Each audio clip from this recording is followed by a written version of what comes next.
Hello बच्चों, नमस्कार। आप लोग देख रहे हैं यूट्यूब चैनल MCI और मैं हूं विकास त्रिपाठी।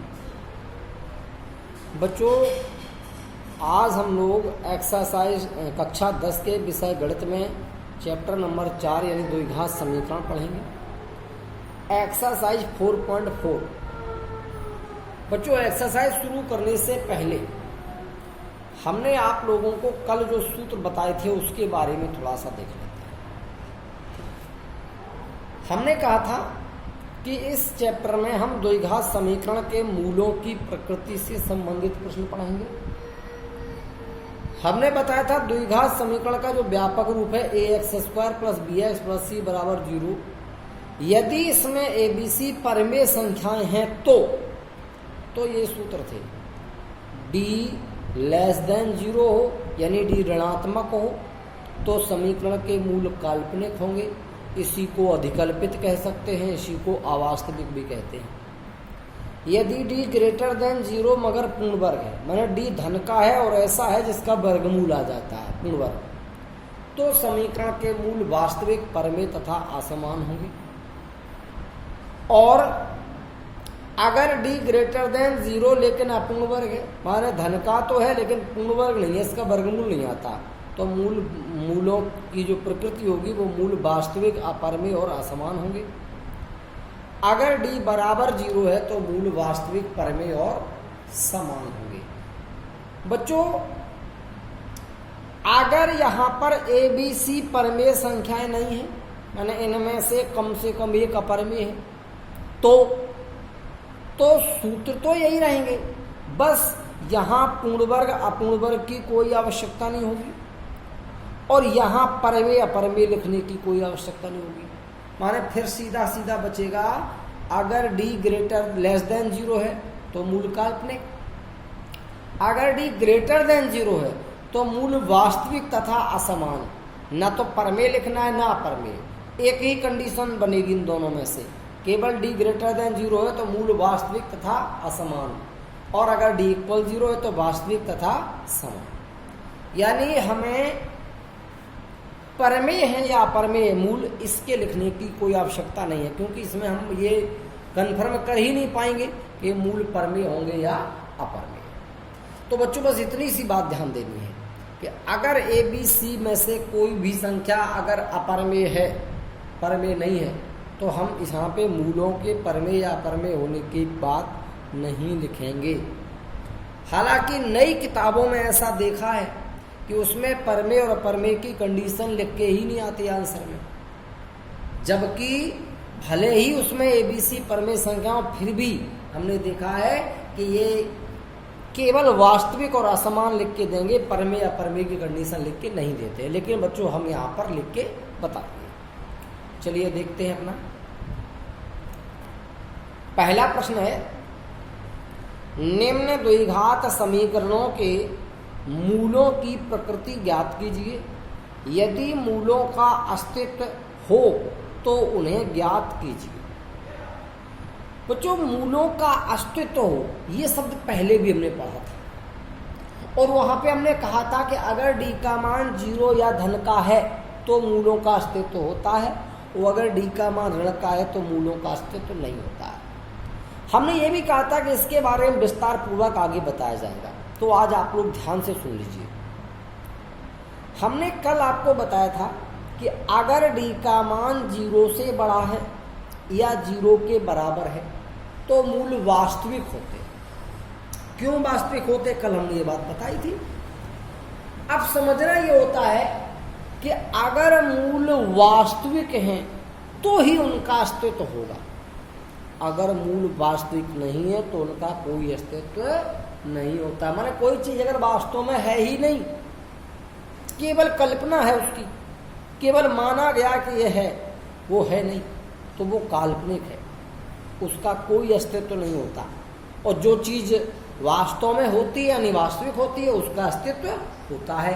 तो इसी प्रकार अगर d ऋण का आया तो मूल काल्पनिक होंगे, अगर मूल काल्पनिक होंगे तो उनका कोई अस्तित्व नहीं होगा। अगर d 0 या धन का आया तो मूल वास्तविक होंगे। अगर मूल वास्तविक हुए तो उसके मूलों का अस्तित्व भी होगा। तो चलिए पहले प्रश्न का पहला भाग।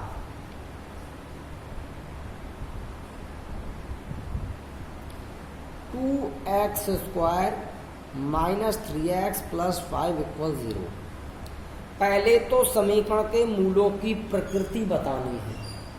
अगर प्रकृति बतानी है तो हमें विविक्त कर d निकालना पड़ेगा, और d निकालने के लिए हमें इसकी व्यापक रूप के समीकरण से तुलना करानी पड़ेगी।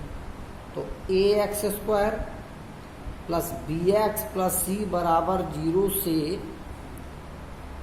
तुलना करने पर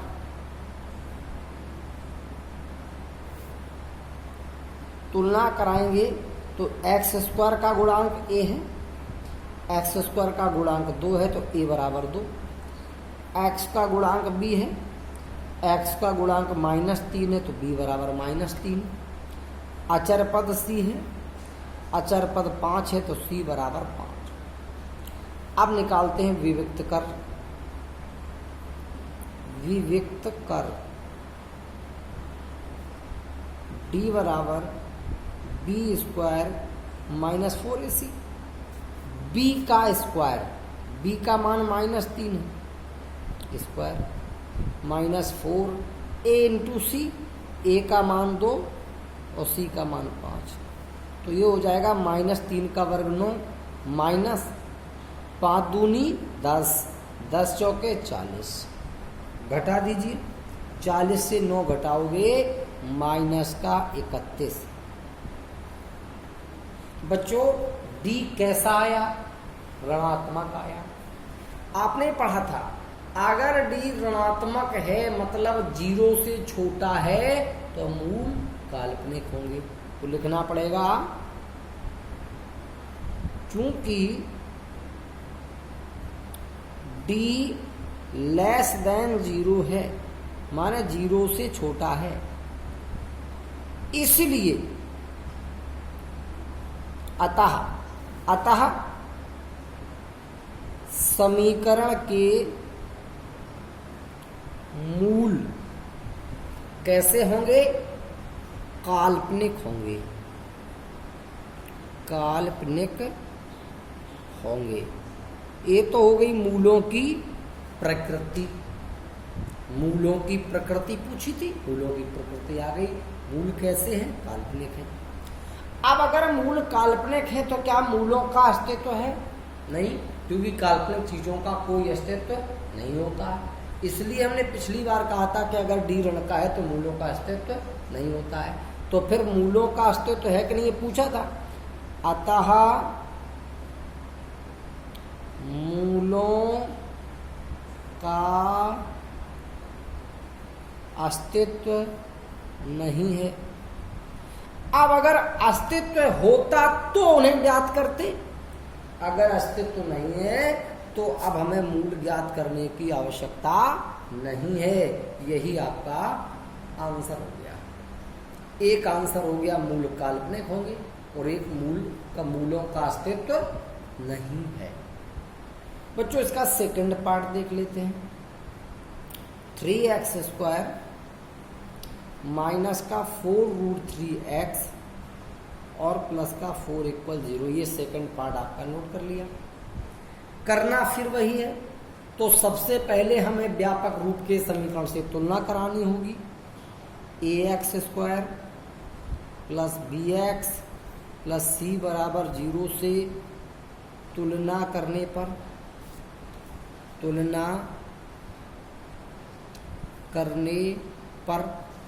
तुलना करा दीजिए। यहाँ एक्स स्क्वायर का गुणांक a, यहाँ एक्स स्क्वायर का गुणांक 3 तो a बराबर 3, x का गुणांक b, x का गुणांक माइनस का 4√3 और यहाँ अचर पद c, वहाँ अचर पद 4। बच्चों आप लोग नोटिस कर रहे होंगे यहाँ पे b का मान जो है वो परमेय संख्या नहीं है। तो अब मूलों की प्रकृति में परमेय या परमेय लिखने की आवश्यकता नहीं होगी। तो चलिए निकालते हैं विविक्त कर।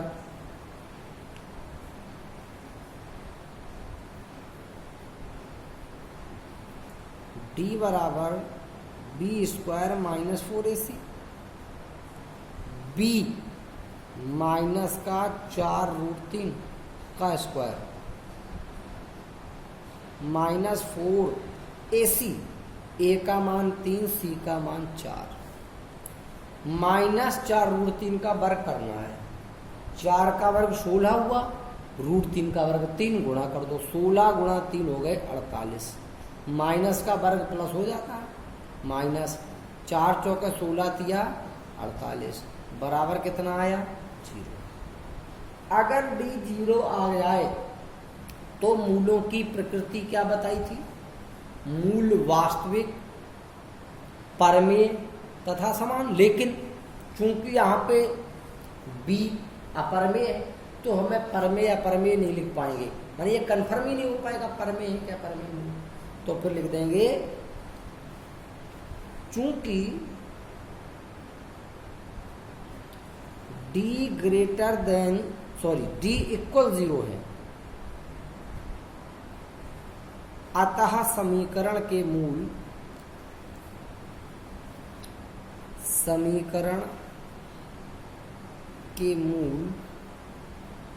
वास्तविक तथा समान होंगे, वास्तविक तथा समान होंगे। ये हो गई मूलों की प्रकृति। अगर मूल वास्तविक है तो उनका अस्तित्व होगा कि नहीं होगा? होगा। अतः समीकरण के मूलों का अस्तित्व है, अस्तित्व है। अगर अस्तित्व है तो कह रहा था मूल ज्ञात भी करो। तो फिर अब चूंकि हम लोग विभक्त कर डी निकाल ही चुके हैं तो अब सबसे अच्छा तरीका होगा मूल ज्ञात करने का सूत्र द्वारा। तो निकालोगे x बराबर -b प्लस माइनस √d/2a। याद होगा आपको सूत्र समझाते समय हमने ये कंडीशन बताई थी, जो रूट के अंदर b² - 4ac होता है वही विभक्त कर d होता है। अब चूंकि हम सीधे d प्राप्त कर चुके हैं 0 तो हम सीधे d लिख दें इसको। तो देखो माइनस b का मान है 4√3, वो भी माइनस में, प्लस माइनस √d का मान 0/2, a का मान 3। बच्चों ये प्लस माइनस 0 कोई मतलब नहीं, माने एक बार प्लस चिन्ह लो तब भी यही मान मिलेगा, माइनस चिन्ह लोगे तब भी यही मान मिलेगा। तो फिर माइनस गुणा माइनस ये प्लस 4√3 हो गए और प्लस माइनस ये 0 ही रहा /6 हो गया। अब बच्चों ये 2 से कैंसिल हो जाएंगे, 2 तिया 6, 2 दूनी 4, यानी 2√3 प्लस माइनस 0/3। एक बार प्लस चिन्ह लेंगे एक बार माइनस चिन्ह लेंगे, लेकिन दोनों बार यही मान मिलेगा। तो प्लस चिन्ह लेने पर x बराबर 2√3 प्लस 0/3, माने यही रहा 2√3/3। एक बार माइनस चिन्ह ले लेंगे, माइनस चिन्ह लेने पर माइनस चिन्ह लेंगे तो x बराबर 2√3 माइनस 0/3, यानी यही रहा 2√3/3। ये हो गए समीकरण के मूल। तीनों चीजें हो गई। पहले तो पूछा था मूलों की प्रकृति, प्रकृति हो गई, मूल वास्तविक और समान है। फिर पूछा था मूलों का अस्तित्व है कि नहीं, वो भी है, क्योंकि वास्तविक है तो अस्तित्व होता है, काल्पनिक होते तो अस्तित्व नहीं होता। और अगर अस्तित्व है तो उनको ज्ञात भी करना था, ये ज्ञात हो गया। बच्चों इसी प्रकार से हम इसका थर्ड पार्ट भी हल कर लेंगे। देखते बच्चों इसका सेकंड पार्ट, दूसरा क्वेश्चन। निम्न प्रत्येक द्विघात समीकरण में k का ऐसा मान ज्ञात कीजिए कि उसके 2 बराबर मूल हो। हमें समीकरण दिया गया है, इसमें से हमें k का मान निकालना है ऐसा मान निकालना है जिसे रखने से समीकरण के दो बराबर मूल हो। बच्चों हमने कंडीशन पढ़ी है, दो बराबर मूल केवल तब होते हैं जब विभक्तकर डी का मान 0 होता है। अगर डी का मान 0 नहीं होगा तो मूल बराबर नहीं होंगे। तो हमें पता है कि अगर हमें के का ऐसा मान निकालना है जिससे कि समीकरण के दो बराबर मूल हो, तो इस समीकरण का विभक्तकर डी जो है वो 0 के बराबर करना पड़ेगा। 0 के बराबर जब विभक्तकर को करना है तो विभक्तकर निकालना पड़ेगा। विभक्तकर निकालना है तो वही व्यापक रूप से तुलना करानी पड़ेगी। तो पहला पार्ट है इसका 2x² प्लस kx प्लस 3 = 0। सबसे पहले व्यापक रूप से तुलना करा लो। ax² plus bx plus c बराबर 0 से तुलना करने पर तुलना कराएंगे a बराबर 2, b बराबर k और c बराबर 3। निकाल दो विभक्तकर।